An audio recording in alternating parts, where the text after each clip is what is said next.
Hello, everyone. This is very important information for anyone who wants to understand the reason and purpose for which fanatical sects were created by man. Fanatical sects and religions are all built upon the basis of fear before a fictional God, not knowing who the real, true God is.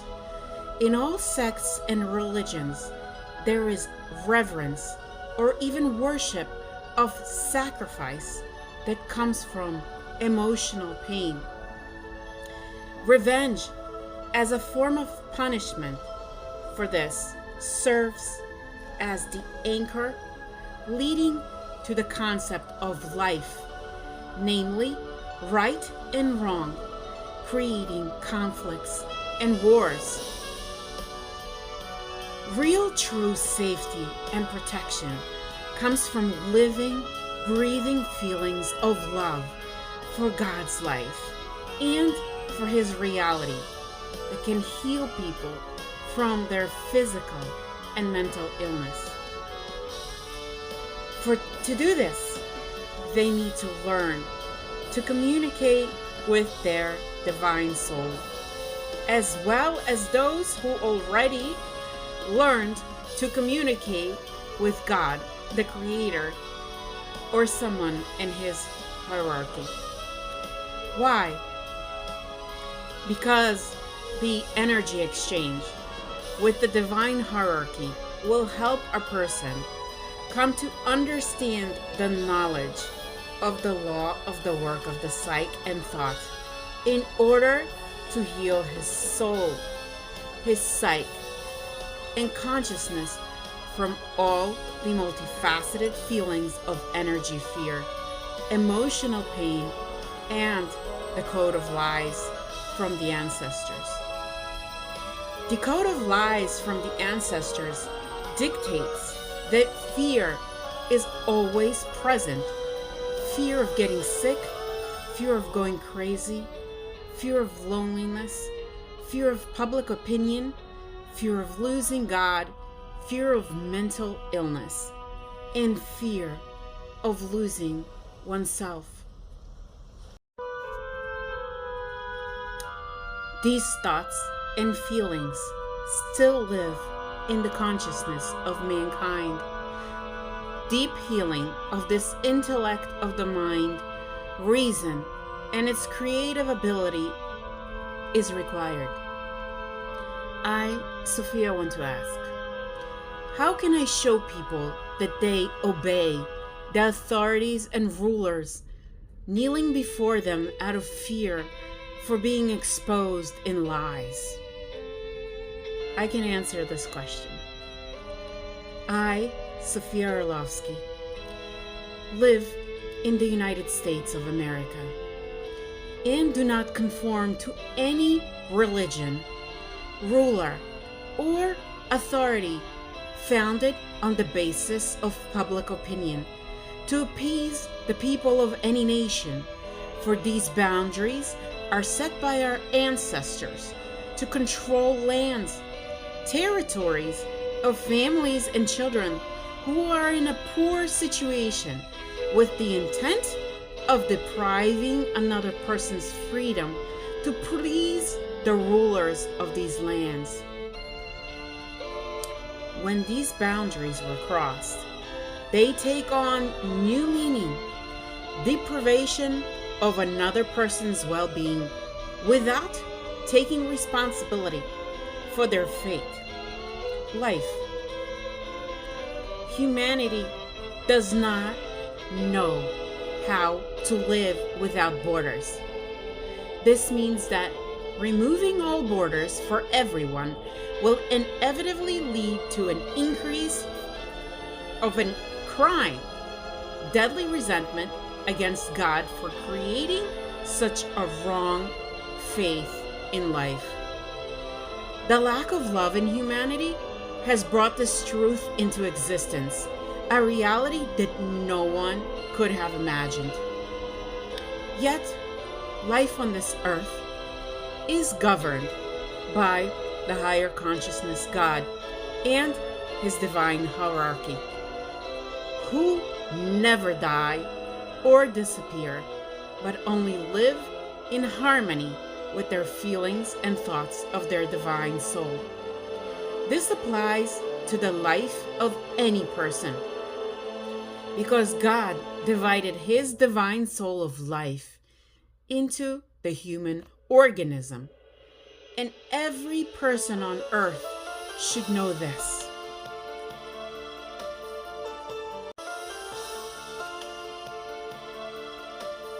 The false belief in the necessity of appointing rulers, politicians, churches, and states to draft laws that condemn human behavior is immoral in itself, a waste of judicial time.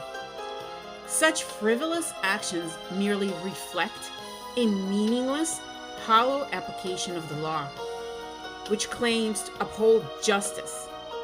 These senseless actions only reflect the useless formal application of the law, which supposedly assets justice.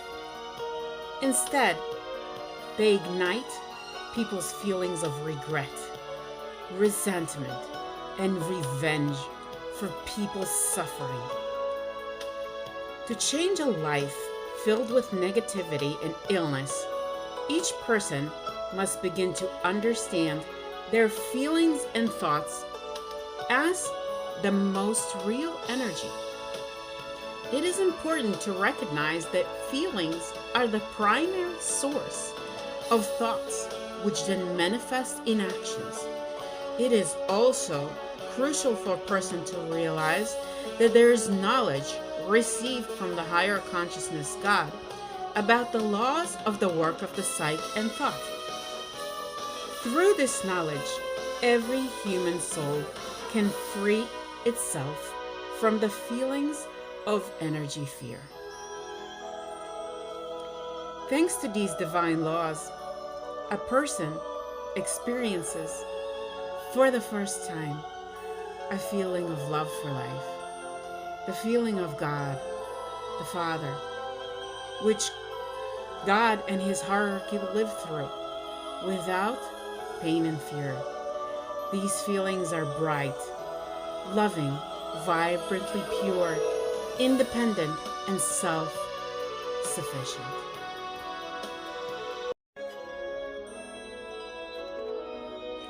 This information was documented with a sincere and deep desire to understand the state of affairs on earth.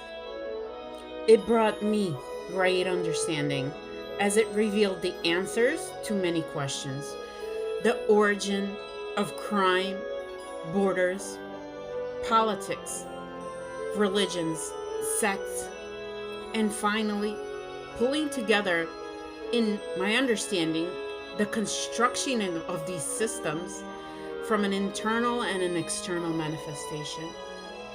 This understanding allowed me to present this simple summary that anyone can grasp without complexity.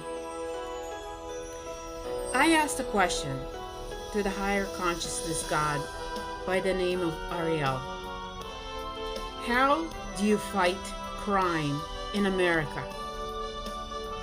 Ariel answered, "You believe, Sophia, that America, big cities are known for crime. These are thoughts, beliefs that all large cities must have crime that need to be dissolved." I asked, "How do I dissolve these thoughts?"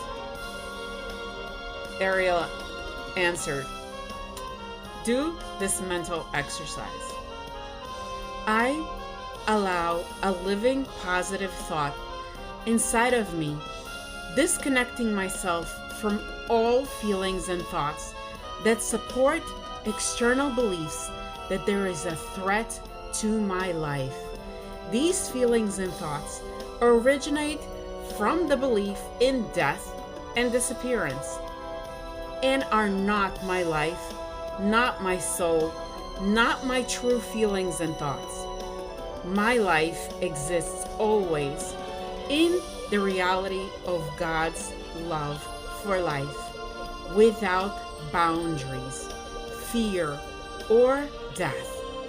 My feelings and living thoughts are always based only on the awareness of living with life through the love of God and my divine soul. I manifest.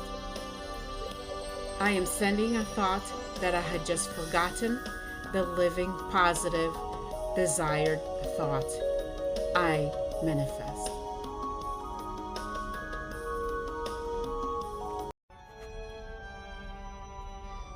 Ariel continues. Through the ages, people have divided everything, separating their assets, personal belongings, and God's land, which belongs to all life as a whole. Why did man decide to divide lands? To show that he could control that which does not belong to him, out of envy for another's land. This created the division between the rich and poor, measured by money, favoring those who could buy land and disadvantaging those who could not. Subsequently, envy towards another's land was devised from the eyes that wanted, the desire to covet what belonged to someone else.